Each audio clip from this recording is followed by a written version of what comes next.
Kanto, the first region introduced the Pokemon and home to the first main series games. A lot of Pokemon in this generation were also very broken due to some stat distributions and due to some other wacky shenanigans. With these crazy shenanigans in mind though, some Pokemon had their spotlights in this generation because of them. What kinds of Pokemon should the player take on their Kanto journey though? What kinds of powerful Pokemon can make the best Kanto team? Well, I am here to give you guys my opinion on what I feel those Pokemon are. In my last video with the Ryza, where we talked about the best Johto team, we mainly focused on the originals being Gold and Silver. Well, in this video, I'm actually not going to be talking about the originals because of the TMs, Pokemon move pulls, and a variety of stat distributions. That is why I'm going to be focusing more on the remakes because they are more current and up to date. Even though they are over 10 years old, that is still more current than the originals. Now since all that is out of the way though, let's figure out what the best team for Kanto is.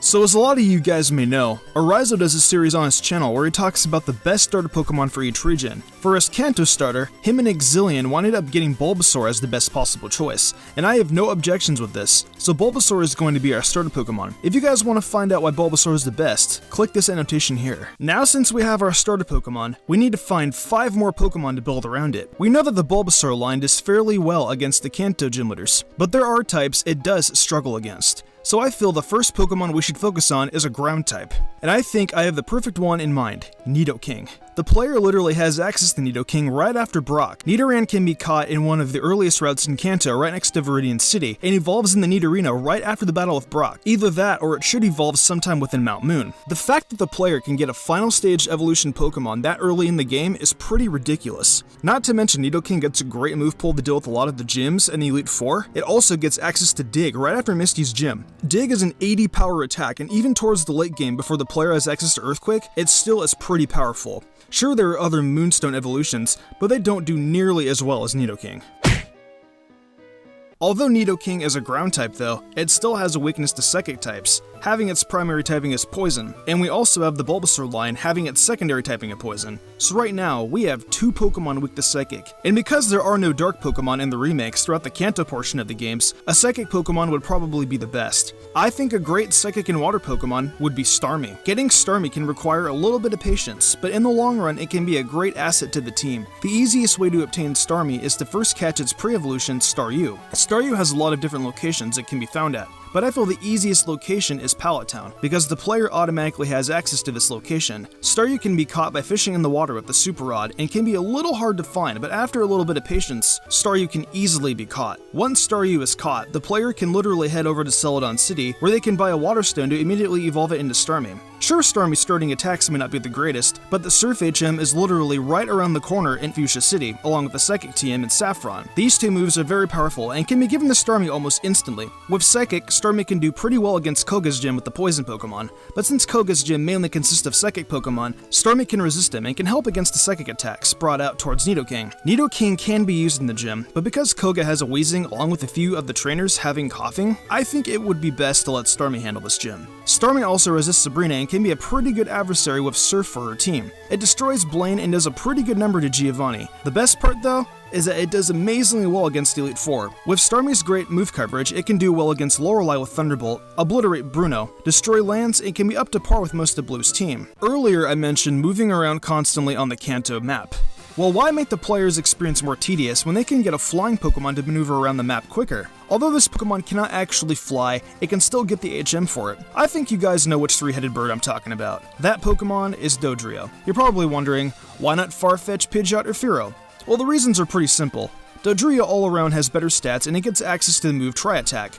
Although Tri-Attack is a special attack in the later generations, in Generation 3 it is considered as a physical attack because all normal attacks are physical in this generation. Not to mention Tri-Attack has a base stat of 80 power, and it has a chance to either burn, freeze, or paralyze the opponent. That being said, it has more power than all of the other normal flying's normal attacks. As for flying moves, the player can teach it Fly literally right after they catch it, and if they don't like the 2-turn process, just teach it the Aerial Ace TM, which is obtainable right before the Rock Tunnel. As for gym leaders, it only really does well against Erica. The only thing Dodrio is really good for is just being the best flying type in the game, and I am sure no player wants to keep constantly going to the PC just to grab a Pokemon that can fly. Dodrio is just used for mobility and can hit pretty hard with its Tri-Attack. So I already know a lot of you are asking, Mystic, why not Aerodactyl? Well, the problem I have with Aerodactyl is how late you get it in the game and the level it comes at. However, I cannot say it is a bad Pokemon because it is actually a very good one at that. If the player has the patience to level it up and train it by that point in the game, by all means go for it.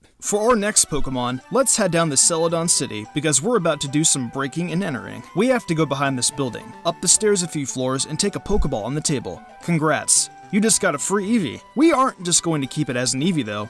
We're going to evolve it into Jolteon.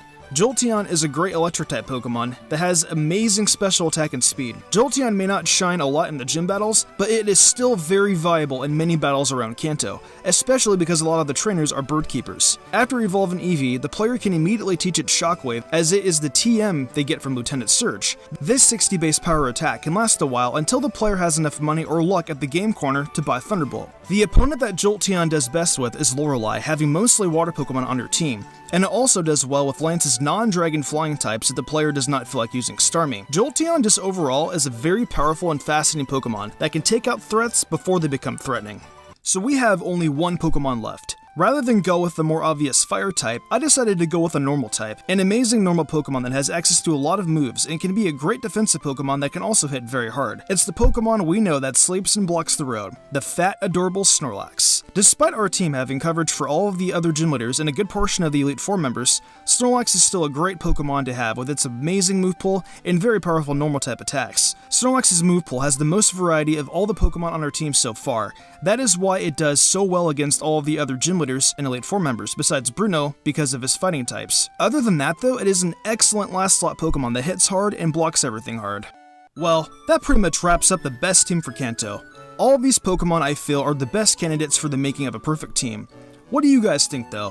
What kinds of Pokemon do you feel would make the perfect team for Kanto? Share with me in the comment section below. Remember that if you enjoyed this video, to be sure to leave a like and share this video with a friend. With all that being said though, I've been Mystic Umbreon, and I will see you in the future for more Pokemon content.